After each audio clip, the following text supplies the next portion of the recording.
Amy, let me tell you about a magical place that is so exactly designed to be enclosed space, year-round fun for the whole family that I bet you already know what I'm going to say before I even say the name. Let's say it together on three. 1, 2, 3.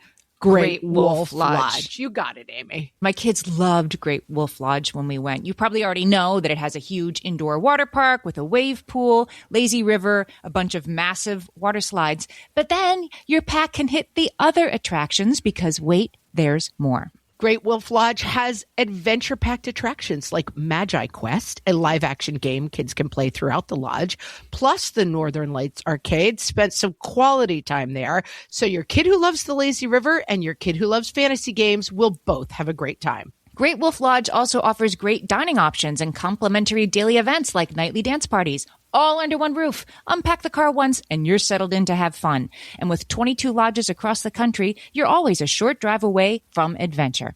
We've both had such great times at Great Wolf Lodge, so bring your pack together at a lodge near you. Learn more at greatwolf.com and strengthen the pack.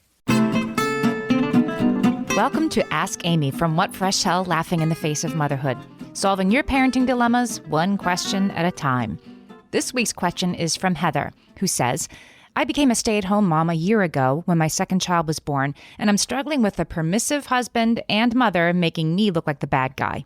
I've been anti-screens since my 2.5-year-old was born, and I see how much more regulated his behavior is on the days when he doesn't watch any TV. My mom watches my kids for an hour and a half while I go to teach a class, and it's become TV and iPad time, which I don't particularly like. She knows this, but she says she has to get things done. When I get back and say, let's take a break, my mother will say, Mommy says no more TV. Well, I'd prefer she just say, okay, we're all done. Let's go do X. I'm having a similar battle with my husband over too much TV and with things like sweets as well. Am I just being a control freak? I think I really do have my kids' best interest in mind, and they shouldn't throw me under the bus. Help! Okay, Heather, I think that there are actually two issues here, and we'll talk about each one of them. One is the screens and the sweets and how much is okay and being and not being on the same page with the other people who take care of your kids. And the other one is what I like to call the good time Charlie syndrome. We'll get to that. With your mom, this reminds me of our in-laws episode, which just came out last week. You can say that this is important to you. You can have a calm conversation about it. You can word your request positively. And I think you can even send your mom one well-researched article explaining why screen time is not the best choice for young kids. But then, especially if you're not paying her and she's watching your kids for free, you kind of have to let it be. Now, some screen time is fine. I think the problem that you're expressing is also that when it's time to stop, that she's saying, well, I'd let you keep watching, but it's just that your mother who's no fun won't let you. I mean, that's not what she's saying, but that's what she's implying, and it's coming across. She's not doing that to irk you, but I understand that it does irk you. I think, again, you can word this positively and don't make it about, like, don't talk about me like that. You can word it more like, look, we want our kids to be excited about reading, which they are, and we want to present that as now we get to do this fun thing. Isn't this wonderful?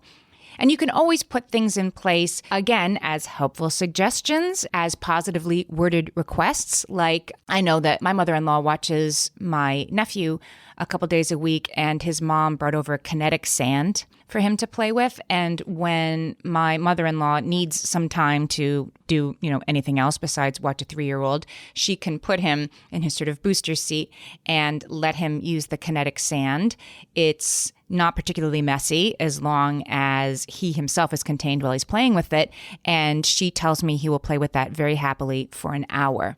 So you might be able to come up with a thing or two like that only happens at grandma's house too, that are very exciting to your 2.5-year-old.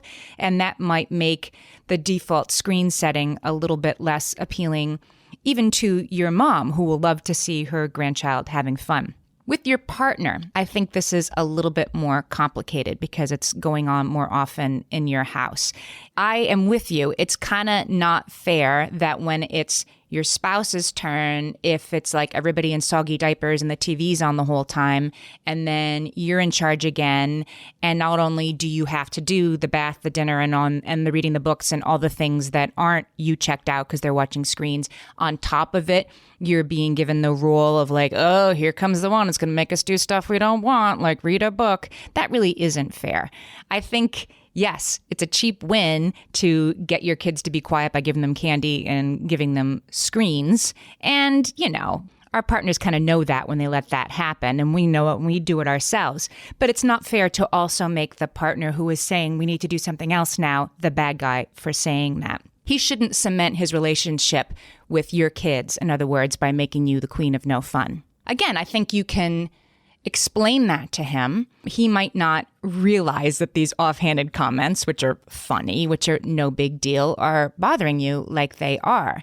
And I think you can also explain to him that, there are times when you need to run take a shower too, and you don't want to have no Paw Patrol time available because it was all used up when he was with the kids. You said your goal is no screens at all for your 2.5-year-old. I mean, as I know you are finding out, that's a lot harder once number 2 comes along.